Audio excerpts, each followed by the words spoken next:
मित्रों नमस्कार। मैं अमित राम केवट, अतिथि व्याख्याता हिंदी, शासकीय महाविद्यालय लोरमी। मित्रों, आज हम इस बिहारी के दोहे की व्याख्या भाग 4 में दोहा क्रमांक 31 से 40 तक की व्याख्या देखेंगे। दोहा क्रमांक 31। आयो मित विदेश ते कहु कहो पुकारी, सुनी हुलसी बिहसी हसी दो दुहुनि निहारी। आयो मीत विदेश ते काहू कहो पुकारी, सुनी हुलसी बिहसी हसी दो दुहुनि निहारी। शब्दार्थ है मीत मतलब प्रिय, नायक, काहू मतलब किसी ने, हुलसी मतलब प्रसन्न, बिहारी मतलब मुस्कुराई।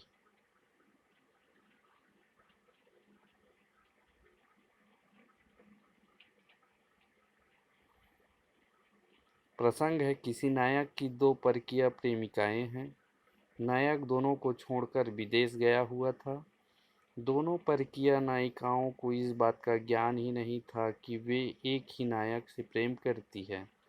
अचानक नायक विदेश से आ गया और बड़े नाटकीय ढंग से दोनों नायिकाएं एक दूसरे के बारे में जान गई। इसी की अभिव्यक्ति कोई सखी दूसरी सखी से कह रही है। आयो मित विदेश ते काहू कहो पुकारी। किसी व्यक्ति ने अचानक पुकार कर सूचना दी कि मित्र परदेश से आ गया है। सूचना साधारण हो सकती है और सउद्देश्य भी। इस बात को सुनकर दोनों सुनी हुलसी बिहसी हंसी दो होने निहारी। सुनकर दोनों जो कहीं एक दूसरे के निकट ही बैठी हुई थी एक साथ प्रसन्न हो गई। हुलसी और एक दूसरे को देखकर मुस्कुराई कि मैं तुम्हारा प्रेम लक्ष्य कर लिया है, तथा फिर खुलकर हंस पड़ी क्योंकि दोनों को दोनों के गुप्त प्रेम का पता लग गया।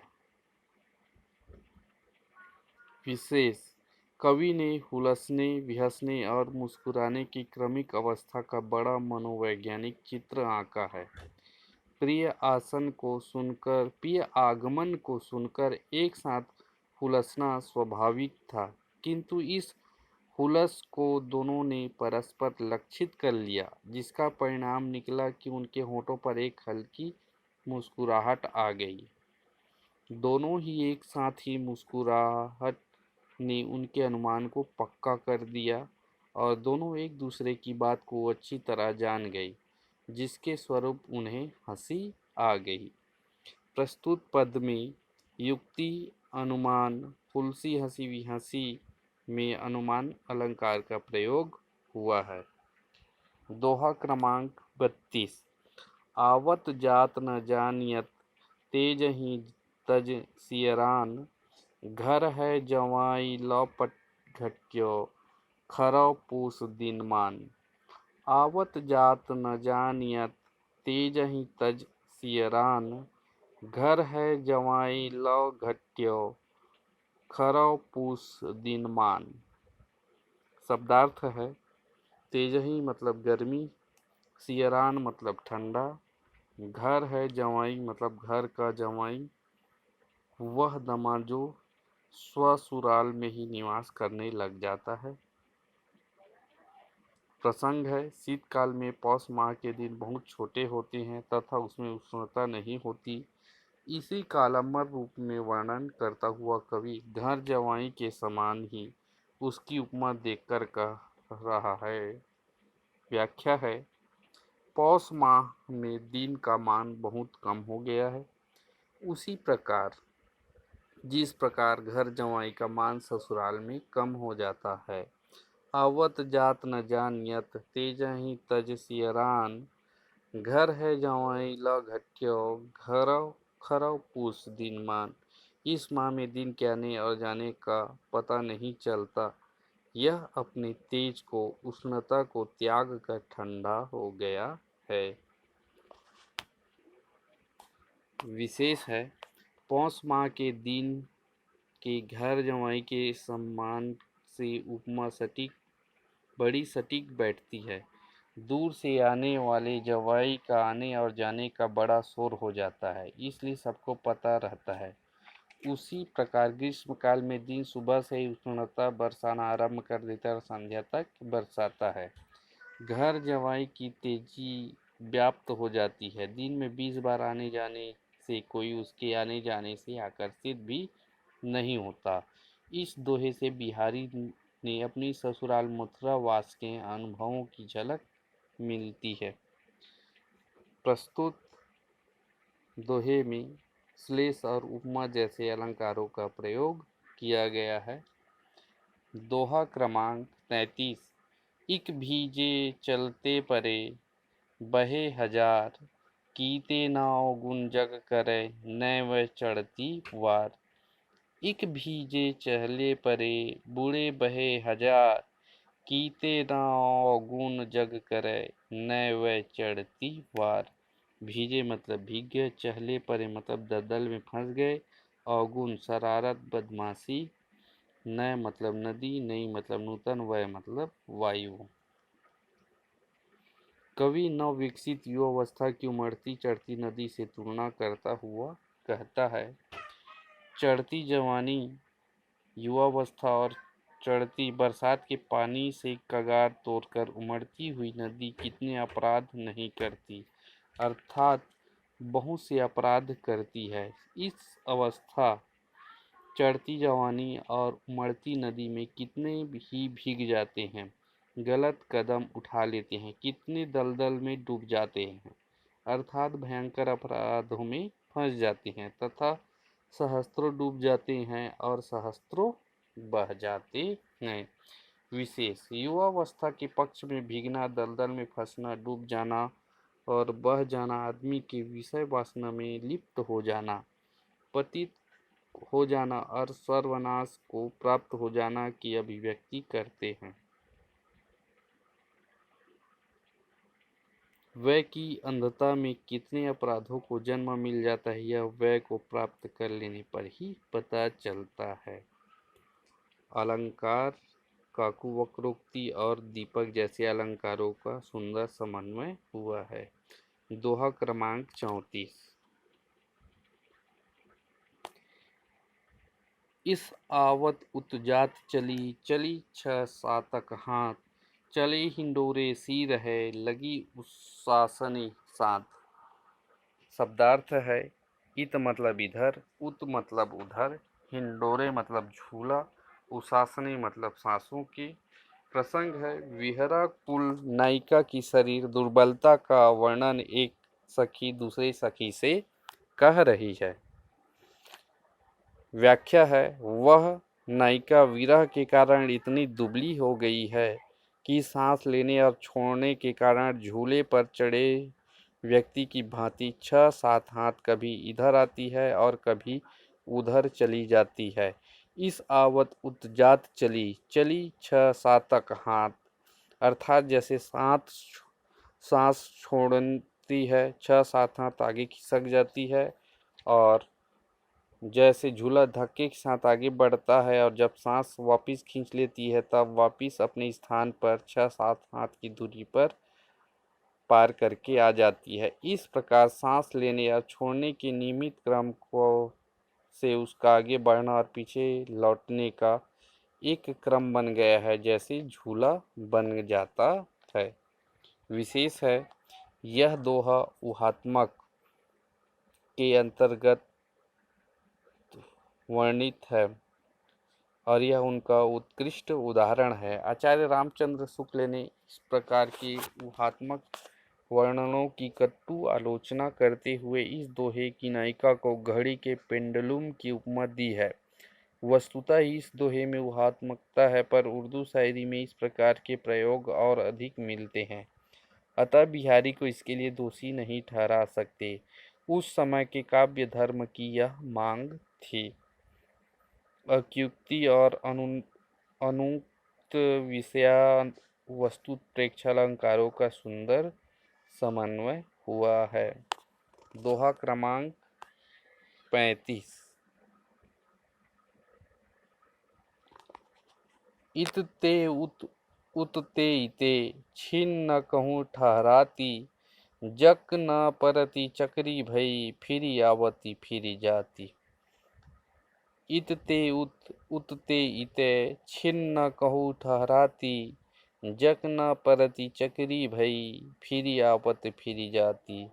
शब्दार्थ है छिन्न मतलब क्षण भर, जक मतलब जैक चैन, चक्री मतलब लकड़ी का एक खिलौना जिसे बच्चे फिराकर खेलते हैं। प्रसंग है अनुरागाधिक्य के कारण नायिका इधर से उधर घूम घूम कर किसी न किसी बहाने नायक को देखते रहना चाहती है, जिसके कारण वह स्थिर होकर नहीं बैठ पाती। इसी का वर्णन एक सखी दूसरे सखी से कह रही है। व्याख्या है वह नायिका इधर से नायक के पास आसपास से उधर अपने घर की ओर जाती है और तुरंत ही उधर से इधर चली आती है, कहीं पर क्षण पर भी स्थिर नहीं रहती, रुकती नहीं। इसे जरा चैन नहीं पड़ रहा है। नायक को देखे बिना यह आती है और जाती है। इस प्रकार बार बार आने जाने के कारण इसकी अवस्था चक्री घूमने की स्थिति जैसी हो गई है, अर्थात वह स्वयं चक्री बन गई है। विशेष है नायिका के अनुरागाधिक्य के स्वाभाविक वर्णन के साथ इस दोहे से हृदयगत उद्वेलन का पता चलता है। नायक को देखे बिना चैन नहीं पड़ता, इसलिए देखने आती है और लोग लाज के कारण वह रुक नहीं पाती, इसलिए लौट जाती है, किंतु लौट कर घर नहीं रुक सकती। परिणामतः उसकी गति चक्री की भांति हो रही है। इस दोहे में कविवर बिहारी ने रूपक का सयोक्ति अलंकार का सुंदर प्रयोग किया है। दोहा क्रमांक 36। इति भी आहूँ भेदिके कीतहूँ है इत आय, फिरे डिरी जुरी डीबी सौ, सबकी डीठी बच्चाए। भीरहूँ भीड़ को भेदी के पार करके, कीतहूँ के कहीं से भी होकर, डीठी मतलब दृष्टि। नायिका बहुत ही भीड़ में बैठी है, नायक कहीं दूर खड़ा है, किंतु वह घूम फिरकर नायिका से आंख मिला लेता है और अन्य लोगों को इसका पता भी नहीं चल पाता। नायिका समुद्र पर किया है, एक सखी को इसका पता लग गया और इसी का वर्णन वह दूसरे से कर रही है। अर्थ, इतनी भारी भीड़ पार करके नायक की दृष्टि कहीं से भी होकर अथवा कहीं भी हो इधर आ जाती है और अन्य सबों लोगों की नज़र बचाकर नायिका की दृष्टि से मिलकर टकराकर लौट जाती है। विशेष है भारी भीड़ में सबकी दृष्टि बचाकर नायक नायिका से नज़र मिला लेता है, किंतु इस भय से कहीं और देख न ले, इसलिए तुरंत ही लौटा लेता है। प्रस्तुत दोहे में कविवर बिहारी ने अनुप्रास अलंकार का सुंदर समन्वय किया है।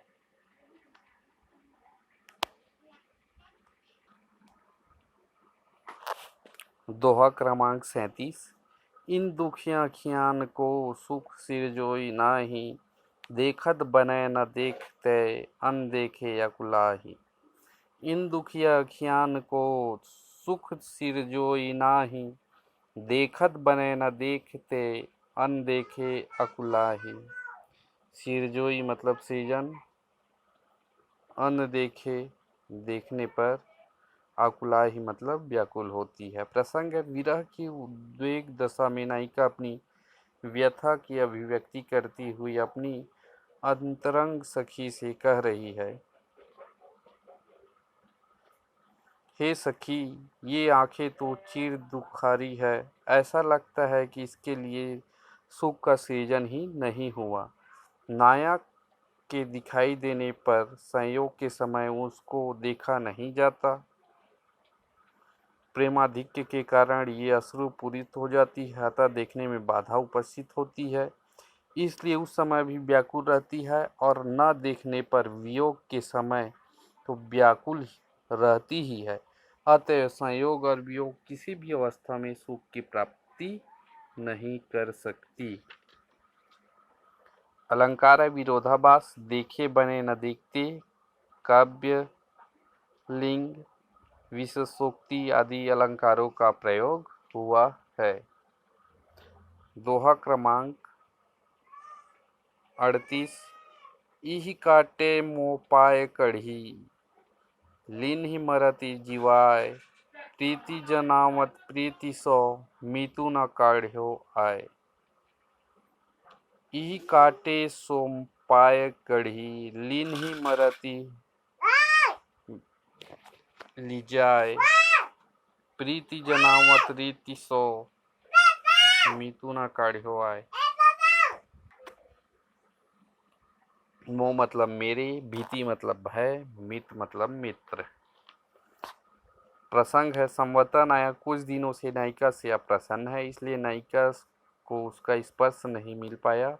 अचानक एक संयोग उपस्थित हो गया, नायिका के पैर में कांटे पड़ गया। नायक ने आकर उसे निकाला, इससे नायिका को नायक के स्पर्श का सुख प्राप्त हुआ। अतः नायिका कांटे के प्रति अपनी कृतज्ञता प्रदर्शित करती हुई अंतरंग सखी से कह रही है। व्याख्या है, हे सखी, इस कांटे ने तो मेरे पैर में चुभकर मुझे मृत्यु को जिला लिया। प्रेमा भाव जन्य विरह के कारण वह मर रही थी। जब प्रिय ने आकर इसे निकाला तब मैंने भयभीत होने के बहाने से कांटा निकालते समय दर्द होता है इस भय के बहाने प्रेम का प्रदर्शन कर दिया। दर्द के भय के बहाने उसने नायक को कसकर पकड़ लिया, जिसके प्रत्युत्तर में नायक ने भी उसे कसकर पकड़ लिया। अतः दोनों ओर से प्रेम प्रकट हो गया। विशेष, यदि रीतिकालीन विलासाधिक्य के प्रश्न से इस दोहे को न नापा जाए तो यह भी स्वाभाविक अनुभूति की अभिव्यक्ति की दृष्टि से उत्तम काव्य का उदाहरण माना जा सकता है। दोहा क्रमांक 39।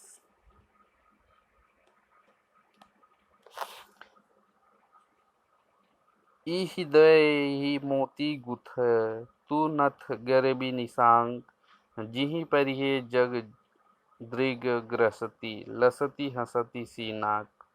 इहि द्वहि मोती सुगत, तू नथ गरबी निशांग, जिहि परिहे जग दृग ग्रसती, लसती हसती सीनाक। सुगत पूंजी, गरीब गर्व गरबी, निशांक निशंक निर्भय, ग्रसती वश में कर लेती है। प्रसंग है, नायक नायिका की सुंदर नासिका स्थित नथ से कहता है, हे नाथ, इन दो मोतियों की पूंजी के बल पर ही तू निर्भय होकर अभिमान कर, क्योंकि तू इतनी सुंदर है कि जिसको पहनकर नायिका की नाक संसार के रूप लोलुप नेत्रों को वश में किए हुए हंसती हुई दिखाई देती है। विशेष है, नायक की सुंदर नाक पर मोतियों युक्त नथ इतनी सुंदर लगती है कि उस पर लोगों के नेत्र बरबस ही आकर्षित होकर वश में हो जाते हैं। नायक स्वयं उस पर मोहित है। इस दोहे में विक्षिप्त भाव और गर्भ संचारी भाव दृष्टव्य है। प्रस्तुत दोहे में अनुकस्त विषया, वस्तु प्रेक्षा आदि अलंकारों का सुंदर समन्वय हुआ है। दोहा क्रमांक 40।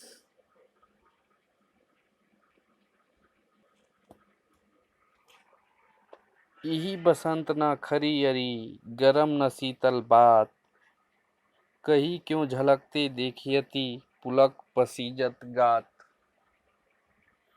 इहि बसंत न खरी यरी, गरम न शीतल बात, कही क्यों झलके देखियत, पुलक पसीजत गात। वात मतलब हवा, झलके मतलब छलकते हैं, बेरियत मतलब दिखाई देता, पुलक मतलब रोमांच, पसीजे मतलब श्वेत प्रयुक्त या पसीजना क्रिया, गात मतलब अंग। प्रसंग है, नायक ने नायिका को देख लिया है, जिसके कारण उसे रोमांच हो आया। उस रोमांच के पश्चात उसे अपनी स्थिति का भान हुआ, संभवतः नायिका पर किया है, अतः उसे पसीना आ गया। वसंत ऋतु में न अधिक सर्दी पड़ती है जिसे रोमांच हो, और न पसीने आने जैसी गर्मी ही। नायिका की किसी सखी ने इसे लक्ष्य कर लिया, अतः वह नायिका से पूछती है, हे सखी, यह सुहावनी बसंत ऋतु है। इसमें वायु न ठंडी है न गर्म, फिर यह बात बता कि अकारण ही तेरे अंग रोमांचित होकर पसीने युक्त क्यों दिखाई दे रहे हैं। अर्थात बिना सर्दी गर्मी के अंगों का पसीजना यह सिद्ध करता है कि यह प्रभाव नायक को देखकर हुआ है, जिसे मैंने लक्षित कर लिया है। विशेष है नायक के नैक सात्विक अनुभवों की सखी द्वारा सुंदर अभिव्यक्ति हुई है। पुलकना और पसीजना क्रिया के प्रयोग वस्तुतः बहुत सुंदर हैं।